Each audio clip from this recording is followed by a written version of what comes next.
The Lhomwes are one of the major ethnic groups found in the southern part of Malawi. History has it that they migrated to Malawi in the 1930s following tribal wars in Mozambique, the eastern border country of Malawi in southern Africa. With an estimated population of 5 million Lhomwes, they are surely pivotal to Malawi's aspirations of cultural preservation and identity. The Lhomwes predominantly settled in the southern region districts of Mwanza, Neno, Blantyre, Zomba, Mulanje, Cholo, Chiradzulu, Palombe and Balaga. But of course, they are spread across Malawi, a country well recognized by its cultural diversity and tolerance.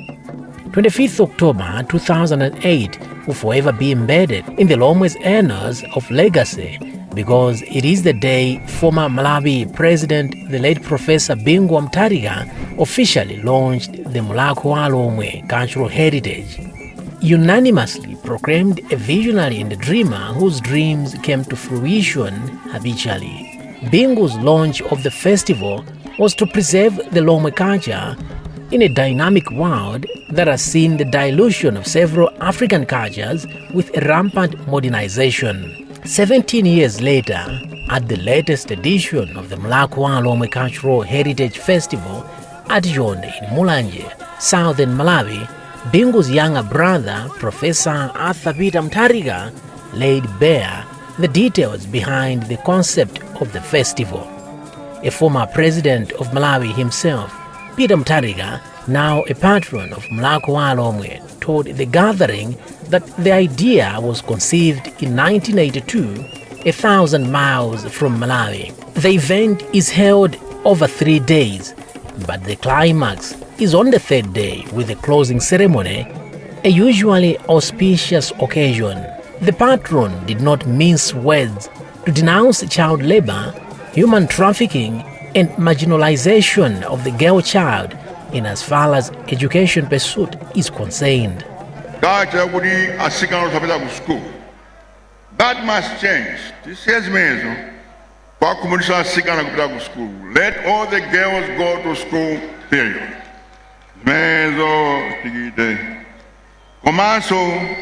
Child labor,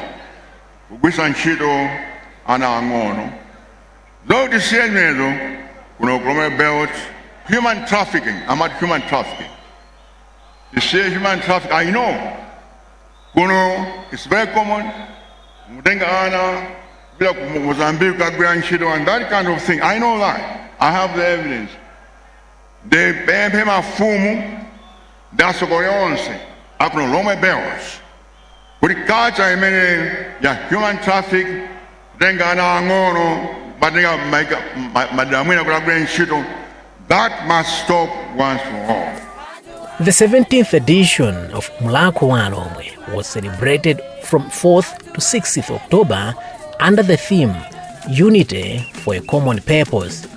This was of course portrayed on the ground as people from all walks of life shifted aside their political and tribal affiliations to celebrate the Lhomwe culture.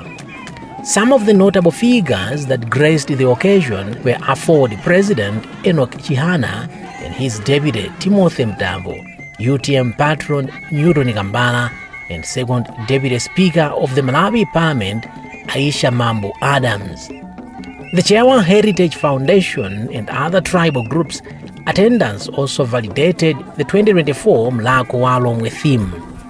The festival's organizing chairperson, Council Felix Rambulasi, emphasized the significance of unity in the Lhomwe culture. Ife Alhomwe, dife antokoda ntendere. Komanso kukhalira pamodzi ndi mitundu ina. Ichi ndi chifukwa chake, chaka ndi chaka, pamene tikupanga chikondwerero chimenechi, timaitana anthu a mitundu ina kuti iwo athandize kusangalala. Theme ya chaka chino imene tikuti Unity for a Common Purpose, kugwirizana ndi cholinga chimodzi. Malawi ndi mmodzi, anthufe timakwatilana, komanso timapemphera limodzi. One Malawi, one nation. But before all the festivities and merriments, The patron and special dignitaries have to inspect and appreciate pavilions showcasing the Lhomwe's traditional foods, artifacts, clothes, and of course the traditional herbs they believe have divine powers to heal their ailments. Aphrodisiacs and male potency concoction could not escape the event. They are central to the festivities. The patron leads dignitaries to pay homage to the Namulukuniwa heart that is believed to possess supernatural powers crucial to the Lhomwe legacy. Patricia Dinga, Vice Chairperson for Entertainment for the event, gives a crystal clear picture on the essential activities before the fanfare. Tikukonza pavilioni imene patron wathu athapita muthalika akafika pano amayamba pano amafikira pano ndikuzaona china chilichonse chimene chili pano makamaka zokudya zimene Alhomwe ifeyo timazikhulupirira kudya ndi zimene mukuona tayalapazi zimene azaone akachoka pano apitanso akaona nyumba zathu za Namulukunuwa kumenenso timasungirako zathu zachikhalidwe za Chilomwe imene akapezeko akaone mankhwala amene makolo athu kalero amagwirisa ntchito china chilichonse kunyumba kumene koko chimapezeka chimene ife Alhomwe nthawi imeneyoyo makolo athu amagwirisa ntchito. Traditional dances, of course, made the 2024 Mlakho Alhomwe Cultural Heritage Festival memorable. With provocative West jingling moves, the dancers mesmerized curious and eager spectators. Some of the performances were by Malangalanga Jali, Gule Wankulu from Kalonga Gawandi of Zambia and Malawi, and Zomba Antonia Chadande. The organizing committee, through the patron, also bestowed various awards on individuals and organizations that have made great strides in the Lhomwe culture. Mlolo Primary School of Cholo and Nkulambi CDSS were also rewarded for outstanding achievements in the education sector. To cap it all, the Lhomwe tribal leader, Paramount Chief Kaduya, dispelled assertions that Mlakho Alhomwe is a political event camouflaged in a cultural event. Mulhako Alhomwe ndi chikhalidwe cha Alhomwe chimene Alhomwe osamakhala pasi malo amozi ndi kusangalala chikhalidwe chawo komanso ndikuyitana anthu osiyanasiyana a mitundu yosiyanasiyana ndi kuwathandizira kusangalala.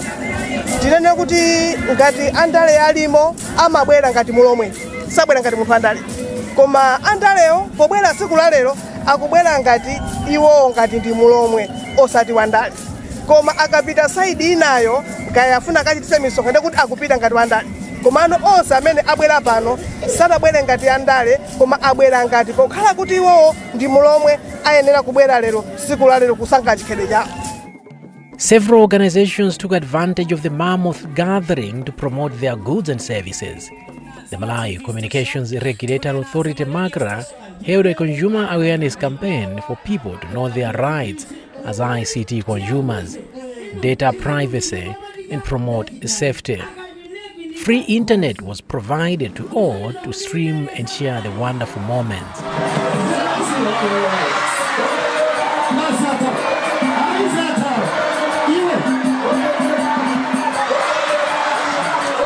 When all was said and done, the 3-day event left an indelible mark in the lives of not only the Lhomwes, but all Malawians striving for cultural preservation.